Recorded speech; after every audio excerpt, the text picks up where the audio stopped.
Hello ಸ್ನೇಹಿತರೆ, ಹೇಗಿದ್ದೀರಾ? I hope ಎಲ್ಲರೂ ಚೆನ್ನಾಗಿದ್ದೀರಾ.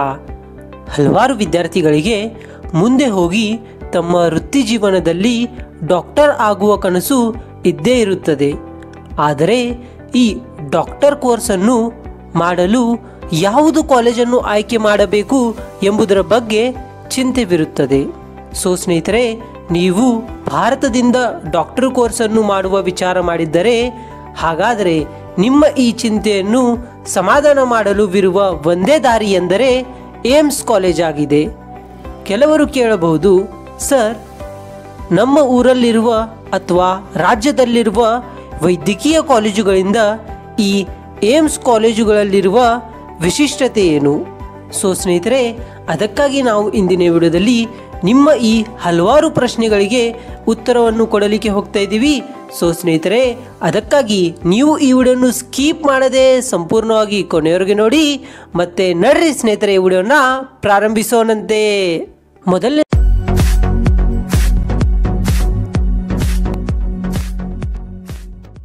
ನಾವು ನೋಡೋಣ ಏಮ್ಸ್ ಎಂದರೇನು ಅಂತ.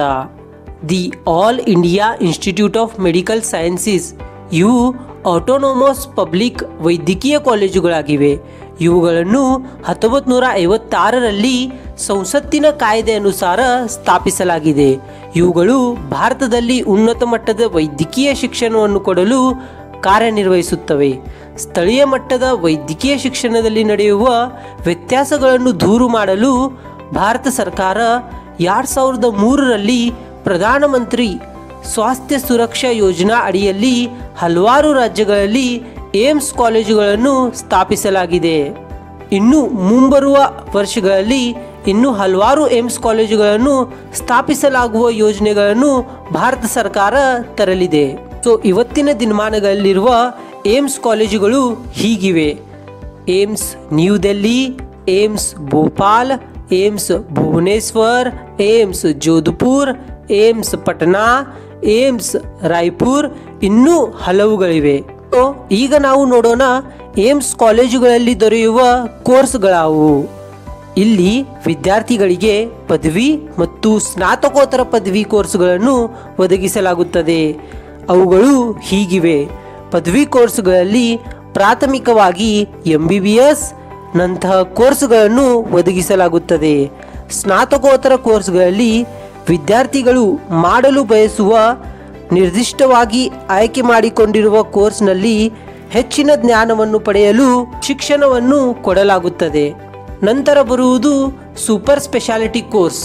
ಇಲ್ಲಿ ವಿದ್ಯಾರ್ಥಿಗಳು ಇಷ್ಟವಾದ ವಿಷಯದಲ್ಲಿ ಹೆಚ್ಚಿನ ಜ್ಞಾನ ಮತ್ತು ಎಕ್ಸ್ಪರ್ಟೀಸ್ ಅನ್ನು ಪಡೆಯಲು ಹಲವಾರು ಸ್ಪೆಷಾಲಿಟಿ ಕೋರ್ಸಸ್ಗಳನ್ನು ಒದಗಿಸಲಾಗುತ್ತದೆ. ತದನಂತರ ಬರುವುದು ಪ್ಯಾರಾಮೆಡಿಕಲ್ ಕೋರ್ಸಸ್ಗಳು. ಇಲ್ಲಿ ನರ್ಸಿಂಗ್, ನೇತ್ರತಂತ್ರಗಳು, ರೇಡಿಯೋಗ್ರಫಿ ಮತ್ತು ಇನ್ನೂ ಹೆಚ್ಚಿನವುಗಳಲ್ಲಿ ಪದವಿ ಕೋರ್ಸ್ಗಳನ್ನು ಕೊಡಲಾಗುತ್ತದೆ. ಈಗ ನಾವು ನೋಡೋಣ ಏಮ್ಸ್ ಕಾಲೇಜುಗಳಲ್ಲಿ ಅಡ್ಮಿಷನ್ ಪ್ರೊಸೆಸ್ ಹೇಗಿರುತ್ತೆ.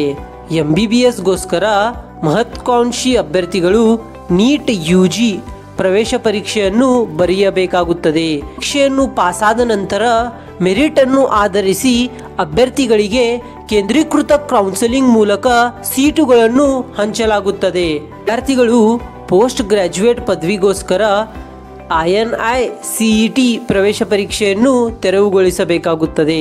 ಅದೇ ತರಹ ವಿದ್ಯಾರ್ಥಿಗಳು ಸೂಪರ್ ಸ್ಪೆಷಾಲಿಟಿ ಕೋರ್ಸ್ಗಳಿಗೆ INI SS ಪ್ರವೇಶ ಪರೀಕ್ಷೆಯ ಮೂಲಕ ಅಡ್ಮಿಷನ್ ಪಡೆಯಬಹುದು.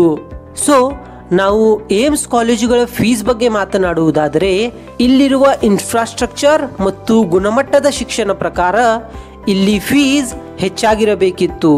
ಆದರೆ ಹಿಂದುಳಿದ ಮತ್ತು ಬಡತನದಲ್ಲಿರುವ ವಿದ್ಯಾರ್ಥಿಗಳು ಈ ಮೆಡಿಕಲ್ ಕ್ಷೇತ್ರದಲ್ಲಿ ಒಂದು ಗುಣಮಟ್ಟದ ಸ್ಥಾನ ಪಡೆಯಬೇಕೆಂದು ಏಮ್ಸ್ನಲ್ಲಿರುವ ಫೀಸ್ ಬೇರೆ ಪ್ರೈವೇಟ್ ಕಾಲೇಜುಗಳಿಗೆ ಹೋಲಿಸಿದರೆ ತುಂಬ ಕಡಿಮೆವಿರುತ್ತದೆ. ಈಗ ನಾವು ನೋಡೋಣ ಏಮ್ಸ್ ಕಾಲೇಜುಗಳಲ್ಲಿ ನಿಮಗೆ ಸಿಗುವ ಫ್ಯಾಸಿಲಿಟೀಸ್ಗಳೇನು. ಮೊದಲನೇದಾಗಿ ನಿಮಗೆ ಇರಲು ಹಾಸ್ಟೆಲ್ಗಳನ್ನು ನೀಡಲಾಗುತ್ತವೆ. ನೀವು ಶಾಂತಿಯುತವಾಗಿ ಅಭ್ಯಾಸ ಮಾಡಲು ಲೈಬ್ರರೀಸ್ಗಳು ಕೂಡ ಇರುತ್ತವೆ.